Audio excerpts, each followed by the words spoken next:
里绑着。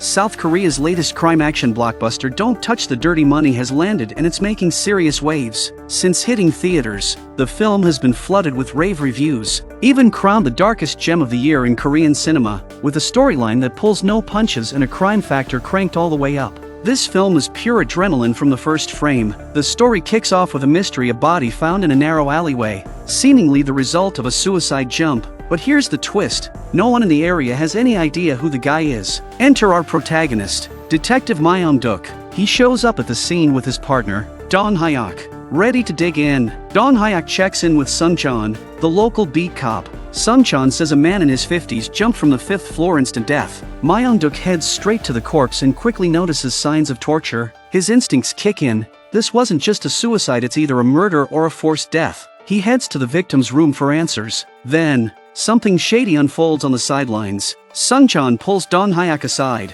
Turns out, he knows Don Hyuk and Myung-duk are moonlighting, taking bribes on the down low. Sung-chan wants in. He's desperate for cash and says he's willing to do anything, even hand them his service weapon. But Don Hyuk wants nothing to do with him. Back to the investigation, they step into the victim's apartment and sure enough, the place is a mess. Clear signs of a violent struggle. It's obvious now this was no suicide. This was straight up murder. Just then, the door bursts open.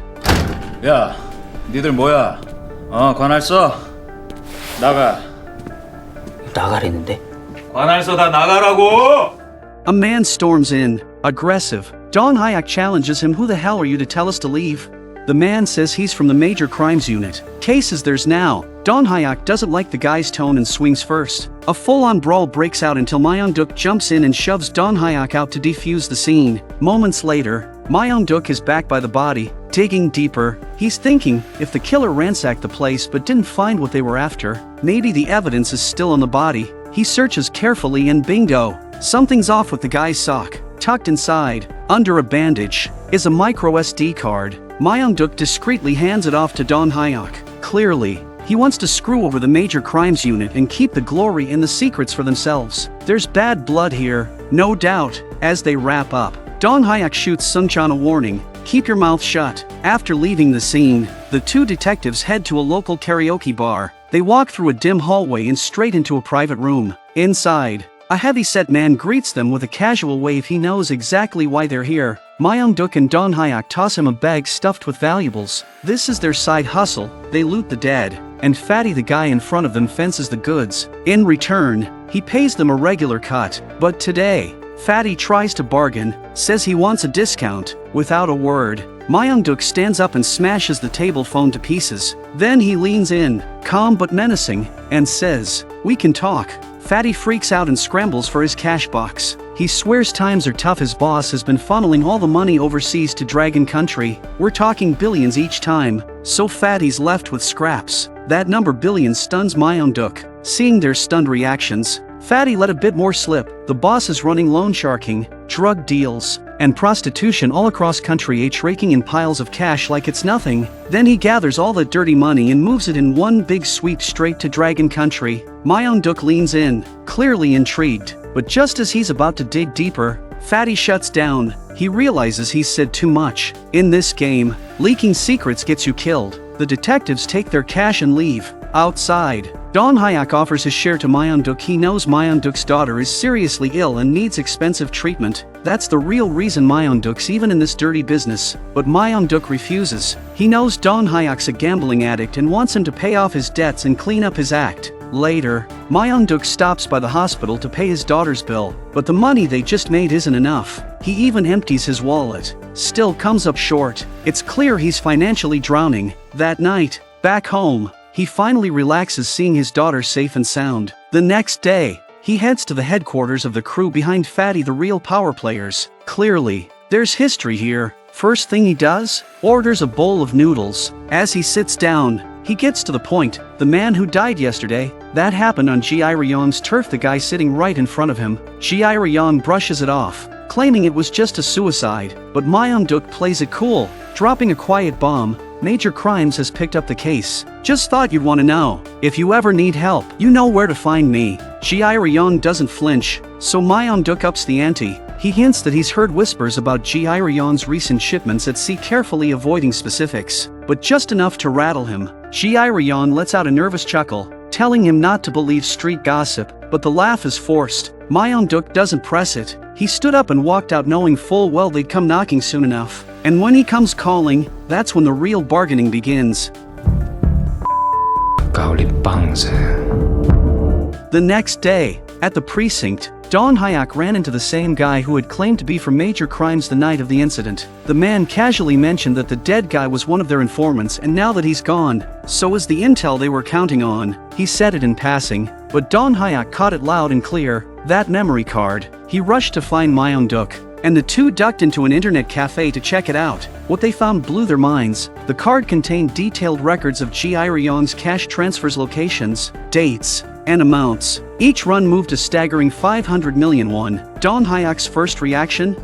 We hand this in, and we're heroes. But Myung-duk wasn't so sure. He pointed out that the card was technically evidence. Turning it in would get them both fired for tampering and withholding. Of course, that was just what he said in truth. He already had a plan of his own brewing. The next day, Myung-duk invited Don Hyuk onto a Ferris wheel for a little perspective. There, he made his pitch. Why not take the money for themselves?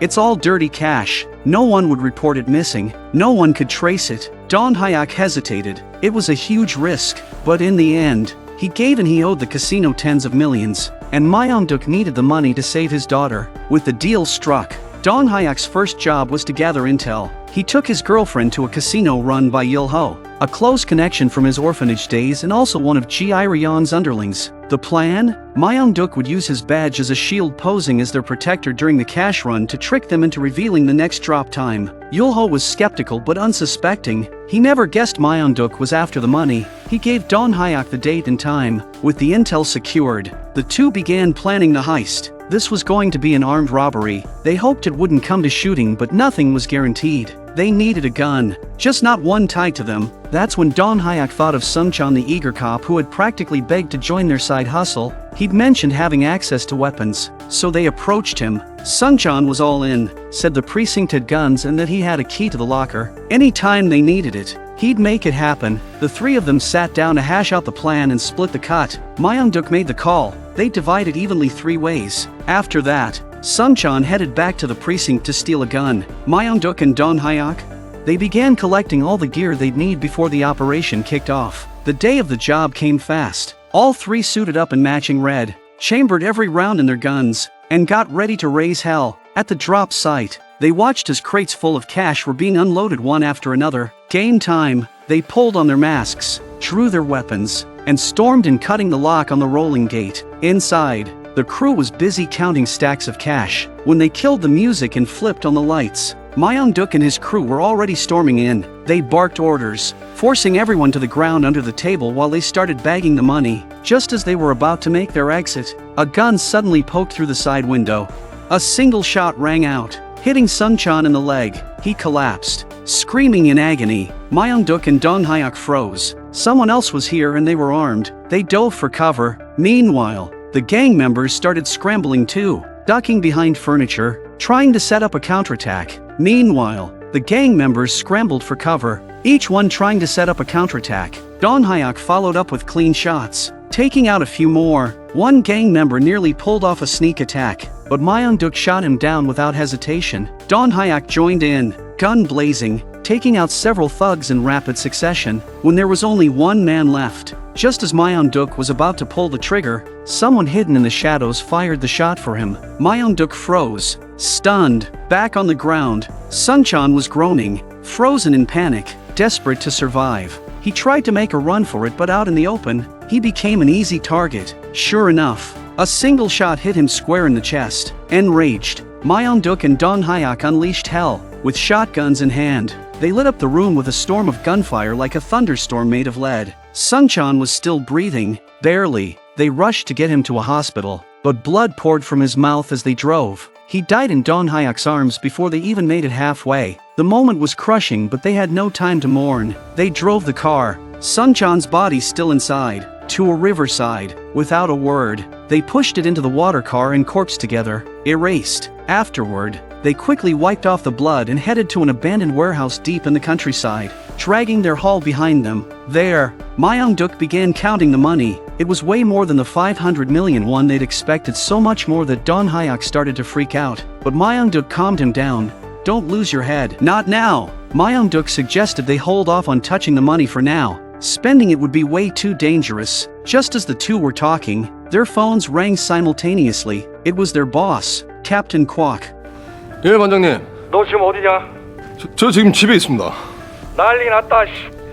총 맞아 뒤진 놈들이 널렸다니까. 예, 주소 찍을 테니까 일단 부두로 튀어와. 예, 알겠습니다. 저 그러면은 지금 바로 출발하겠습니다. 예.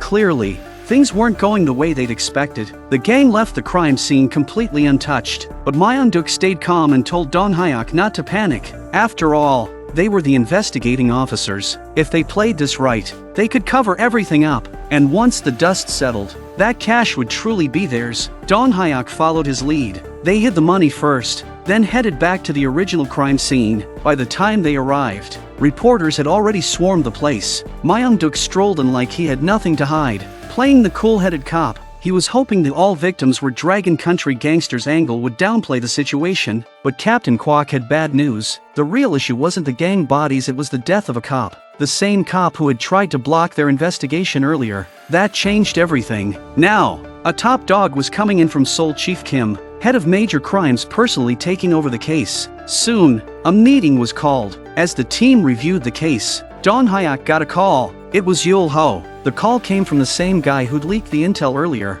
At the meeting table sat the new boss himself, Chief Kim. After hearing the report, he cut straight to the chase. "Who's our primary suspect?"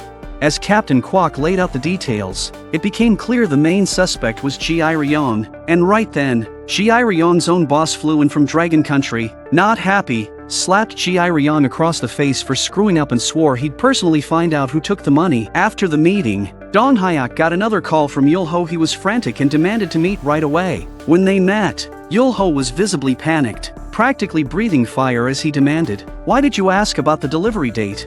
Don Hyuk stood his ground, insisting he was just trying to cover for them, and swore he hadn't told anyone else. But then he turned the heat up on Ji Ryeong, demanding to know who told them it was money being transported. Don Hyuk hesitated for a moment, then said, "It was the fat guy." Back at the station, Chief Kim was busy digging deeper. A female officer reported that 2 shotguns had gone missing from the precinct, and Sungchan hadn't shown up for work since the night of the shootout. Kim sensed something big. Elsewhere, the fat guy was being dragged in by Ji Ryeong's men for a brutal interrogation. They demanded he give up the cash location, but he hadn't touched the money. All he could do was beg Ji Ryeong for his life. Just then, a new figure stepped forward, the big boss from Dragon Country's underworld. The Dragon Country boss didn't waste words. He took one look at the sniveling fat man, knew he didn't have the guts to touch the money, and calmly ordered his men to take him out.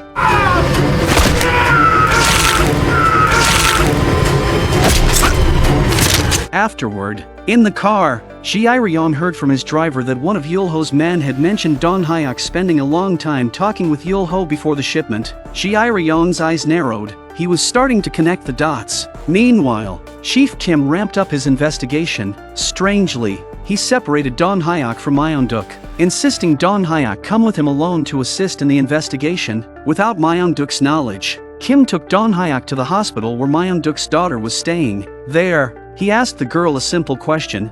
"Was your dad with you the night of the incident?" She lied. As they left, Kim dropped a bomb on Don Hyuk. He and Myung-duk had once served in the same major crimes unit. Back then, Myung-duk got into trouble, caught up in a bond scandal. He destroyed evidence to get hush money for his wife's medical bills. That's why he was reassigned, and that's why Kim didn't trust him now. Just then, Don Hyuk's phone buzzed again. Yul Ho was on the line demanding to meet with him, urgently, but with Kim nearby, Don Hyuk could only say, "Got it," and hang up. Once Kim left, Don Hyuk called Myung-duk to warn him, "Chief Kim's onto us. He even questioned your daughter this morning. I'm heading to meet Yul Ho now." But when he arrived at the meeting spot, it wasn't Yul Ho who greeted him, it was Ji Ryeong. They took him to the very place where they had just dealt with the fat man. As Don Hyuk walked in, he saw someone tied to a chair, getting the life beaten out of him. The Dragon Lord tore off the man's mask, revealing Yulho underneath. Don Hyuk was stunned to see Yulho being treated like this, and the moment Yulho saw him, he immediately pointed at Don Hyuk, insisting he was the only one he'd shared the schedule with. Seeing where this was going, Don Hyuk panicked and flipped it right back, accusing Yulho in return. Dragon Lord didn't understand their shouting match, but he didn't care. He only wanted one thing, the money. He ordered his men to tie up Don Hyuk and get ready to chop off his hand. At the last second, they stopped. Ji-Ryong stepped forward. If Don Hyuk wanted to prove his innocence, he had to prove it. Still confused, Don Hyuk barely had time to react before they grabbed his head and shoved it toward Yulho.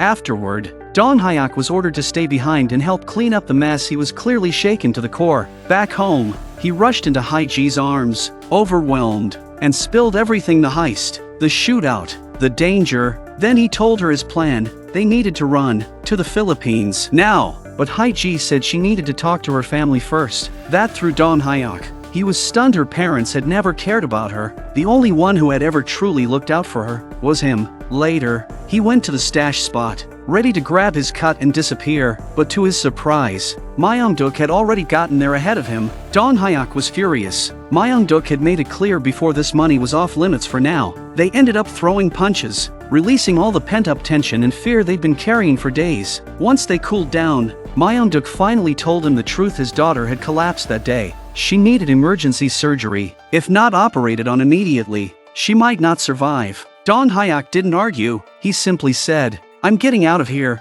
Yulho was dead. He was taking his cut and heading to the Philippines and invited Myeong-duk to come with him, but Myeong-duk declined. His daughter needed him. Don Hyuk got the message loud and clear: if he left, he'd be the fall guy. So while packing up the cash, he gave Myeong-duk one final warning: if I get caught, I'm not going down alone. Then he left. The next day, Myeong-duk was at the hospital, tending to his daughter, when Captain Kwok called. Bad news: they had traced Don Hyuk as a suspect. He had booked a flight to the Philippines. Kwok ordered Myeong-duk to get to the scene before major crimes did and bring Don Hyuk in. Myeong-duk exploded with rage. If Don Hyuk got caught, he was going down too. Meanwhile, at the hotel, Don Hyuk was packing in a rush. Just as he was about to leave, he saw cops swarming the building. He ran to get Hai-Ji, but her door was locked. He kicked it open, and one look at her face told him everything. She'd betrayed him. Heartbroken and enraged, he bolted alone. At the same time,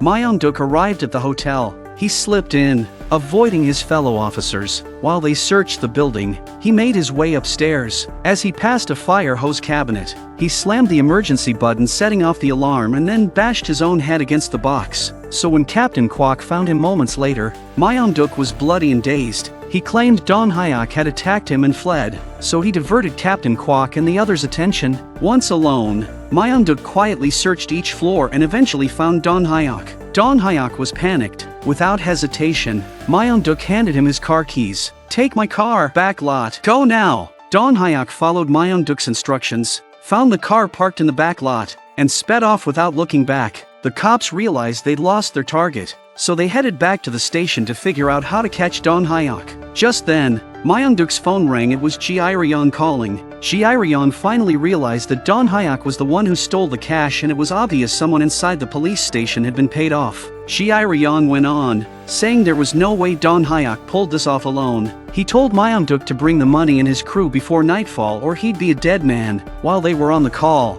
Myeong-duk didn't notice that Chief Kim had quietly stepped up behind him. Chief Kim asked Myeong-duk if it was Don Hyuk on the line, then let out a cold laugh and said, "Want to see something interesting?" They went to Kim's office. Kim pulled out a voice recorder. He had planted it in Don Hyuk's car last time. It had captured the full conversation between Myeong-duk and Don Hyuk. Myeong-duk was stunned. With the truth out, he dropped the act and asked Kim straight up, why hadn't he arrested him yet? Turns out, Chief Kim was the real mastermind all along.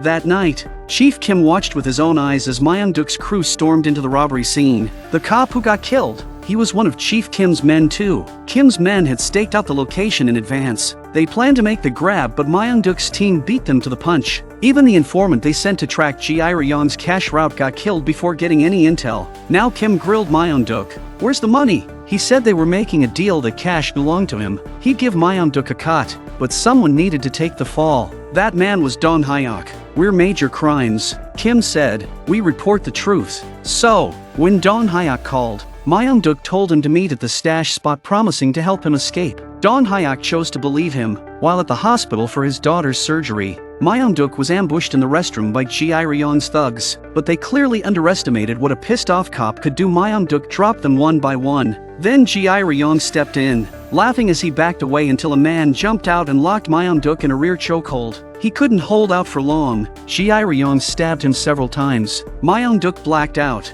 When he woke up, he had no choice but to reveal where the money was. He brought Ji Ryong and his men to the stash spot, only to find the money was gone. Furious, Ji Ryong's men shot Myung-duk, sending him flying. Miraculously, he didn't die, but they weren't done. Just as one of them raised his gun for the kill, Don Hyuk emerged from hiding, spraying bullets. The thugs dropped. Even the Dragon Country crime boss took a bullet and dropped to the ground. Ji Ryong lunged forward, stabbing Don Hyuk a few times and dragging him next to the bleeding Myung-duk. He planned to finish them both until he realized Myung-duk was gone. As he turned, Myung-duk shot him point blank. Ji Ryong was dead, but then Myung-duk turned the gun on Don Hyuk. At that moment, Chief Kim had already arrived at the scene. Hearing gunshots from inside the factory, he rushed in only to find carnage. He saw Ji Ryong twitching and casually finished him off with 2 shots. Then he walked in and saw the bodies of Don Hyuk and Myung-duk lying on the ground. He knelt beside Don Hyuk and said, "Tell me where the money is, and I'll clear your name plus cut you in on a share." But Don Hyuk said nothing. He didn't buy Kim's act. Kim called Captain Kwok, claiming Don Hyuk had chased Myung-duk here and that Myung-duk was the real dirty cop. Just as Kim ended the call, Don Hyuk muttered a few words. Kim grinned, thinking he'd won, when suddenly, Myung-duk's corpse moved. He raised his gun and shot Kim dead. In the end, Chief Kim died by the very greed that had consumed him. Myung-duk knew his wounds were fatal. He and Don Hyuk had staged the whole scene to clear Don Hyuk's name and take Kim down with them. But in the end, human nature is a mountain too heavy to move. Myung-duk wanted to save Don Hyuk, while Don Hyuk believed they should die together. Grief-stricken, Don Hyuk held Myung-duk in his arms as the final breath left his body. And with that, the story comes to a close.